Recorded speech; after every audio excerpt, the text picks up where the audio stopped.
Okay, so let's dive into the high-stakes strategic game of how the Reserve Bank of India, the RBI, protects the rupee. It's this constant balancing act, and it has these huge ripple effects across the entire Indian economy. And to really get a feel for this, let's start with a real-world drama from just a little while back in 2022. The rupee was under some serious pressure. So what actually happened? And how did the RBI manage to step in and prevent a total freefall? Well, things changed really fast in 2022. And the main trigger, it was happening thousands of miles away in the United States. The US Federal Reserve started hiking its interest rates, and they did it aggressively. Suddenly, US investments became way more attractive. So what happened? Foreign investors started pulling billions of dollars out of markets like India. They were selling rupees to buy dollars, and that put this immense pressure on the Indian currency. So when the currency is facing that kind of heat, what is the RBI's actual mission? See, there's a common misconception that their job is to defend a specific number on the screen. But the reality? Oh, it's way more nuanced than that. Right, so the crucial idea here is volatility management. The RBI isn't trying to build a rigid wall to stop the rupee at, say, 82 or 83. Think of them more like a giant shock absorber for the economy. They're there to smooth out the bumps. Because without that shock absorber, a big jolt from a crashing currency could send the cost of everything we import, like fuel, skyrocketing, which just pours fuel on the fire of inflation. So let's get into the playbook itself. Let's look inside the RBI's toolkit and see the powerful tools they use to create that stability. When the pressure is really on, what moves can the central bank actually make?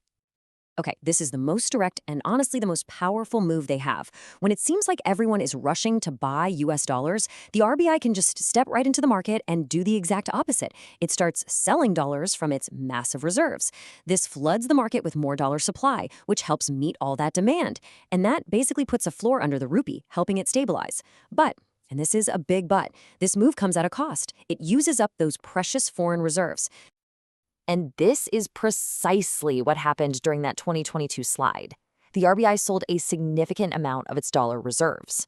That intervention was a huge reason the rupee found its footing around that 83 mark, instead of falling even further. So where does all this ammunition, all these dollars, come from? Right here. India's foreign exchange reserves.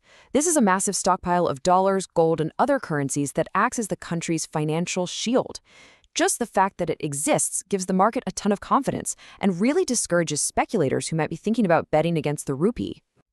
Now, the RBI can also influence global money flows without even touching the currency market directly. It's a bit more subtle. By increasing its key interest rate, the repo rate, it makes holding Indian assets more profitable for investors.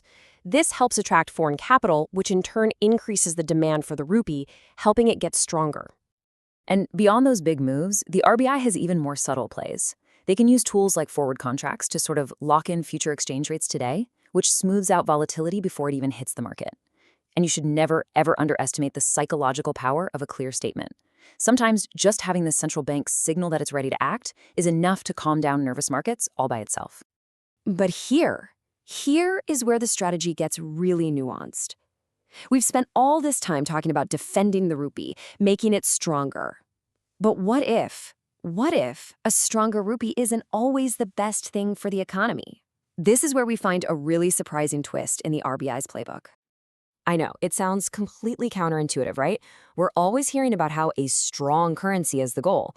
But for some really critical parts of the Indian economy, the answer to this question is, believe it or not, a definite yes. You see, this is the great balancing act. When the rupee is a little bit weaker, Indian goods become cheaper for other countries to buy. This is a massive boost for India's entire export industry. But of course, there's always a flip side. A weaker rupee makes imports, like oil and electronics, more expensive for everybody in India. It's a constant trade-off. So ultimately, what this all shows is that the RBI's role is incredibly complex.